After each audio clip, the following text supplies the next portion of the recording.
Hello everyone, welcome to my 7-day cybersecurity boot camp. I'm Mark Marley, and for the next 7 days I'm going to lead you through step-by-step procedures to take your data and your network from being insecure and possibly ready to be breached, if you haven't already, to a point to where you should be unlikely to be breached and will protect you from cyber breach lawsuits and possibly compliance, fines, and penalties for not doing it correctly. But what can you learn in 7 days? You're probably asking yourself, in 7 days, if I watch a video, how can I learn much to make a difference? Well, in 7 days, we're going to cover a lot. And we're going to take it in a way that's going to be a lot of material, but it's also going to be structured in a way that you can follow along each day and complete it. And there will be a lot of documentation to go along with it as well.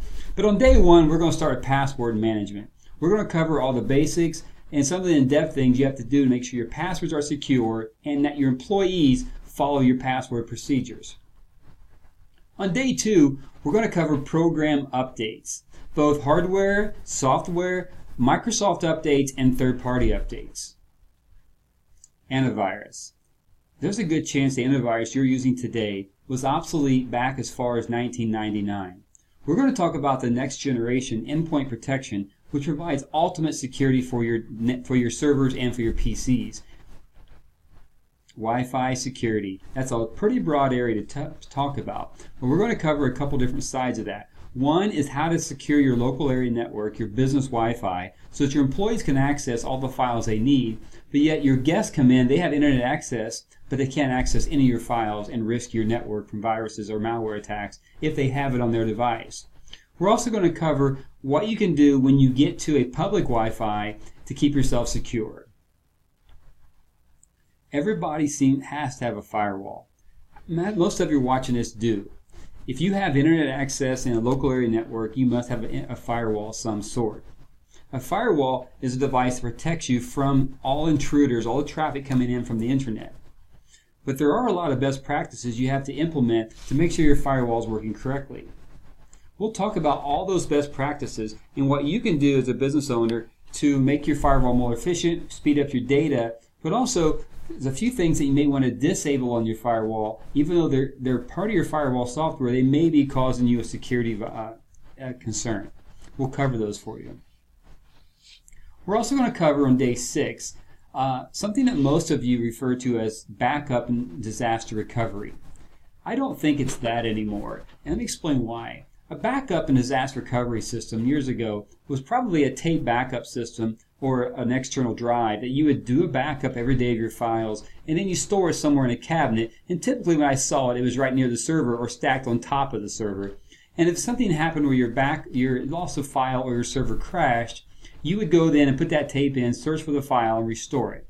It wasn't very efficient, but it also didn't protect you from ransomware because we didn't have ransomware at that time. So today, data security means that the backup procedure that you have is the last line of defense you have against ransomware. If you have a backup system that checks for ransomware while it's being backed up and then not back up infected files, and you get a ransomware anywhere in your network, you can then restore that to that time ransomware virus free and never pay the ransom. Otherwise, you're probably going to shell out the ransom. On day 7, we're getting into disk encryption, both file level and whole disk encryption, and we might even touch on email encryption as well, and mobile devices. There's a lot to do with encryption, and it seems a little daunting and overwhelming, but trust me, the way that we're going to deliver it and the information we're giving you will make it useful, you can understand it, and you can implement it right away to secure your data. Who should attend this? You know, CEOs, business owners, managers that are concerned about falling victim to data breach, and they fear being called stupid or possibly just irresponsible when their data gets hacked.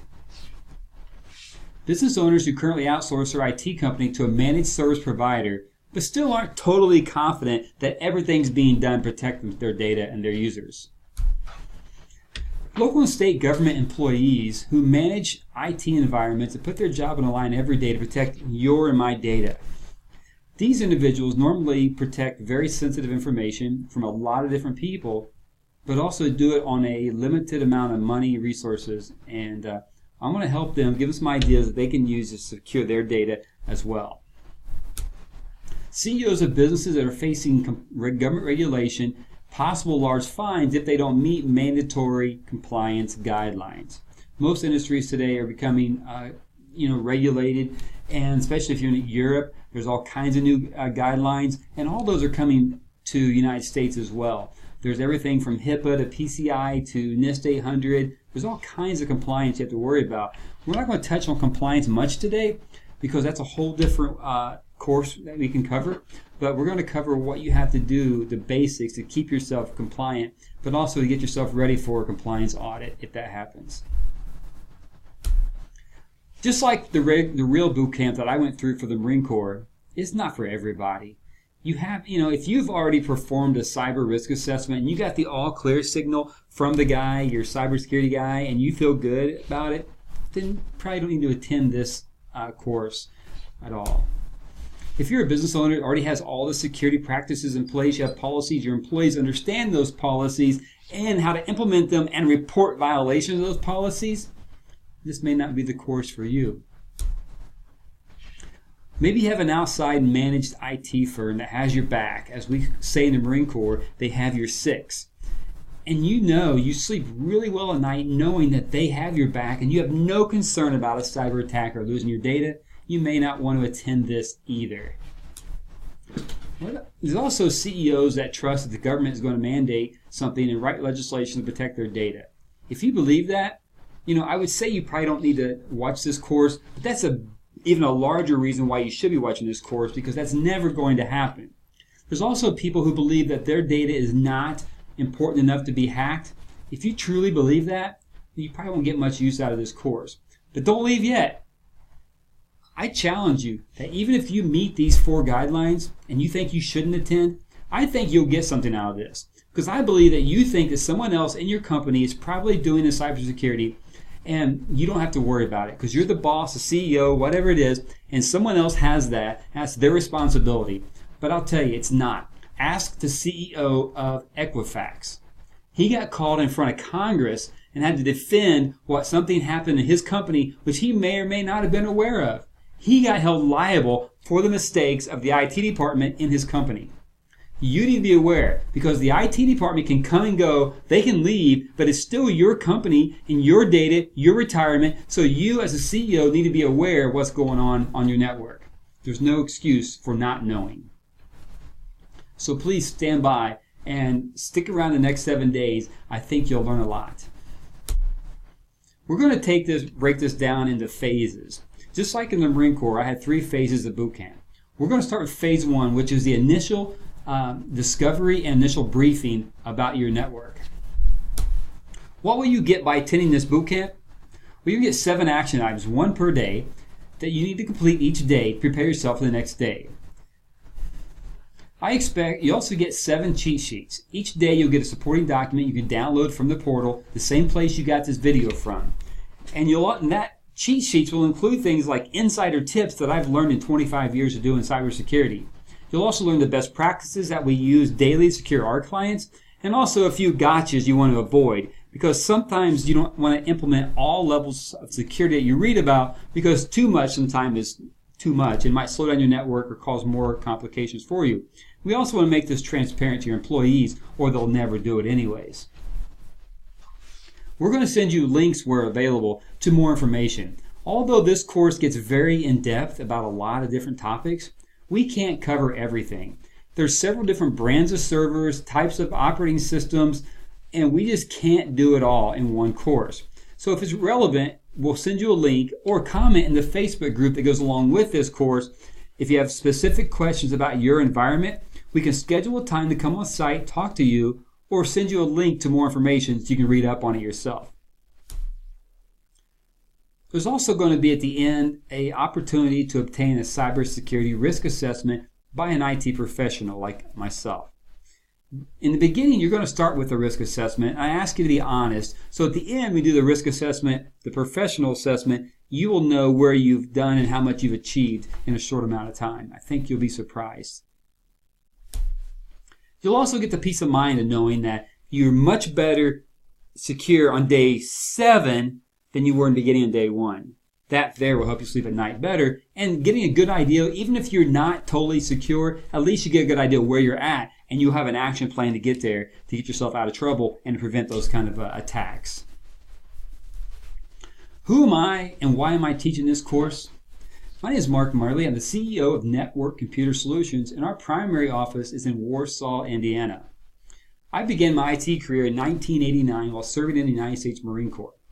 While in the Marine Corps, I was deployed to Operation Desert Storm, and I had to do something that really wasn't even my job description, but I was put into a role of securing the data of a Marine Corps unit that had troops all the way from the front lines of Kuwait and Baghdad all the way back to the back in Jebel, Saudi Arabia.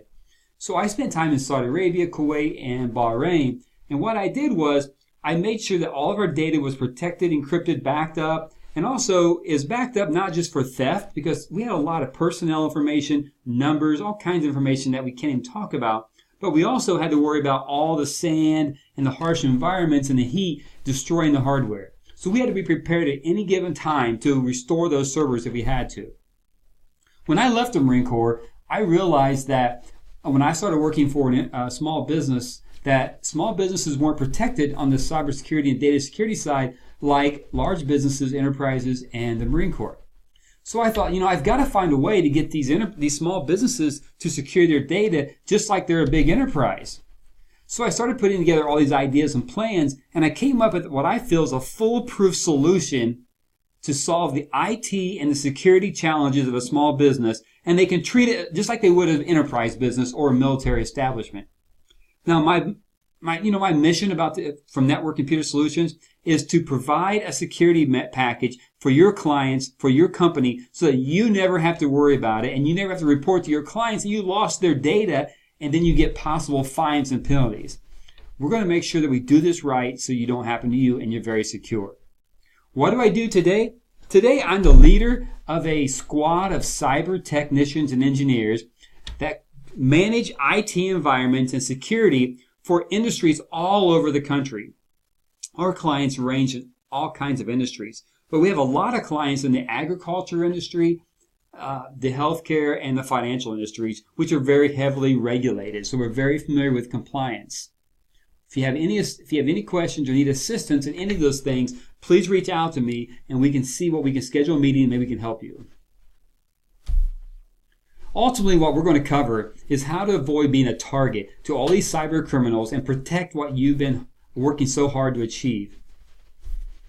Why is it important? Well, if the government thinks it's important and they go out of their way to talk about it, I would listen. James Comey, the former director of the FBI, says that there are only two types of companies in the United States. There are those that have been hacked, and there are those who don't know they've been hacked. What type are you? I believe the biggest danger to your data security is complacency. Andy Grove agrees. Andy Grove, the former CEO of Intel, he said success breeds complacency, complacency breeds failure, and only the paranoid survive. What did Andy mean by that? Well, when he talks about success, he was referring to the success is that you have never been breached, never had a data loss, so that makes you complacent. You're complacent because everything you've done up till today has worked because you haven't had a cyber attack and data breach. So you'll continue to keep being complacent, doing the same thing over and over and over until you become victim. Trust me, what got you here today will not get you where you want to go. The landscape, the battlefield has changed. I think there are two different eras of IT security, and we're in the latter. There's the BR and the AR. The BR is your before ransomware. That's back when everything was a simple virus and malware. People would come into your office or hack into your network, but that was before. Today, it's different. They'll send an email to one of your employees and get your employee to click on something.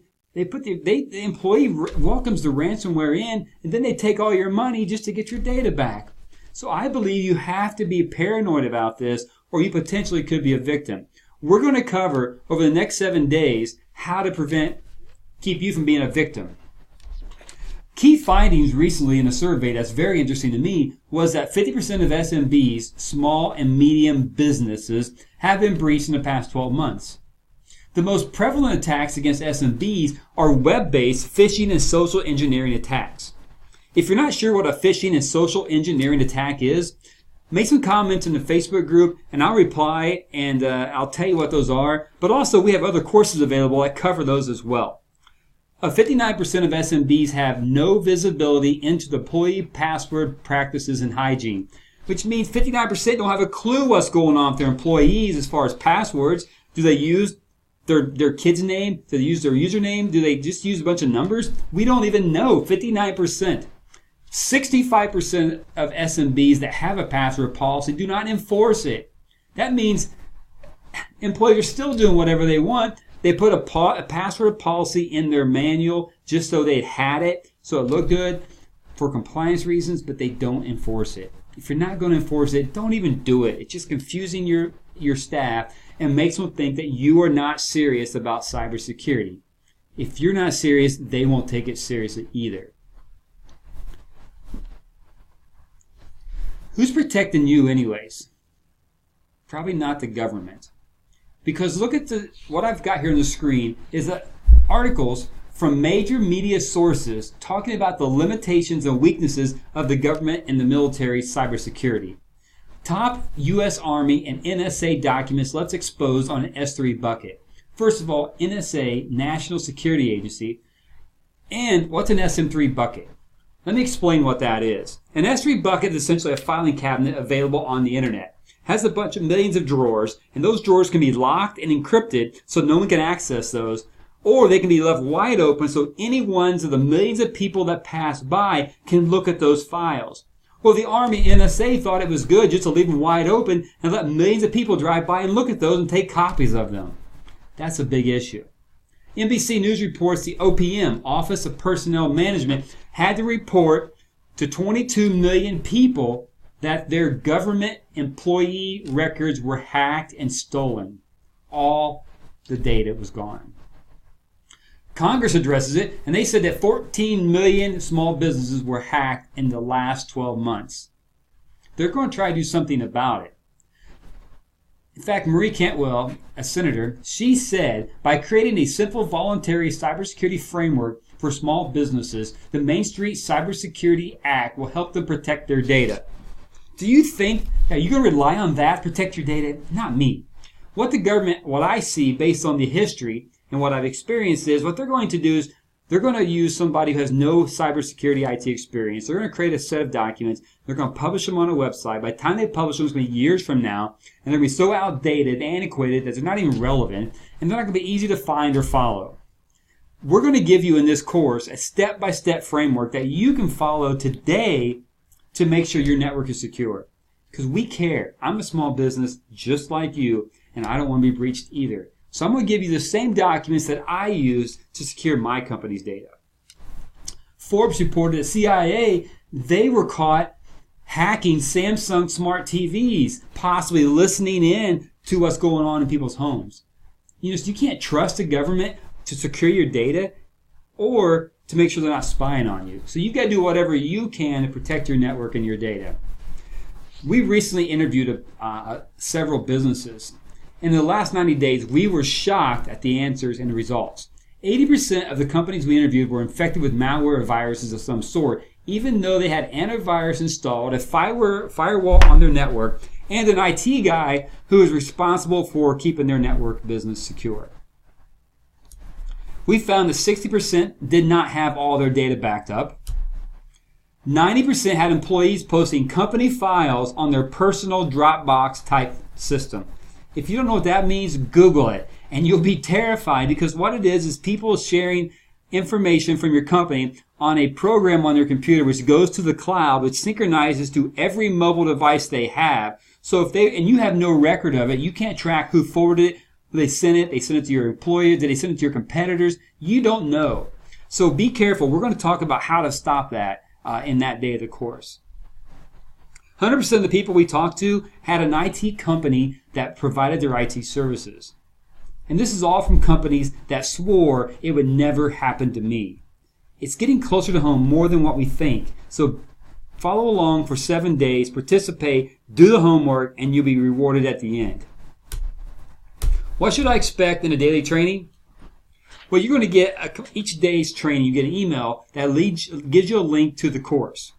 That'll also include a cheat sheet or a sheet to follow along with each day and a task to complete. That task should not take you more than about an hour. Some days less, some days more, average about an hour. The daily training will consist of some video and some written documentation for you to follow. There's also a private Facebook group, and I welcome you to join that group and participate and stay in it long term. Whenever something big happens on the cybersecurity front, you'll be the first to know. Also, you can ask questions, and if you have concerns about your security, you can ask questions and people can answer it. We encourage you to answer questions if you know the answer, and ask many questions. There are no questions about security that are too stupid or too simple to answer or ask, and we'll make sure we answer it. My team of cyber techs will also be watching and monitoring this group to answer questions if they can. But I encourage the members to answer each other's questions, help each other out, because the more participation we get, the more value we will all see from this. Before we begin, I want to say that all practices, processes, and advice provided during this bootcamp is meant to be just informational, and all precautions must be taken to back up and protect your systems before any changes are made to configuration files, registries, and software installations. Network Computer Solutions assumes no liability for any harm or damage caused by you acting on our advice. NCS recommends that all work be performed by a trained and certified IT technician. All trademarks of any companies that we use or mention or show their product belong and remain the property of the respective owners. I welcome you to stay through to day 1. Thank you for going through the introduction, the debriefing, and if you're ready to go forward, click on the email you received for day 1. I'll see you on the other side.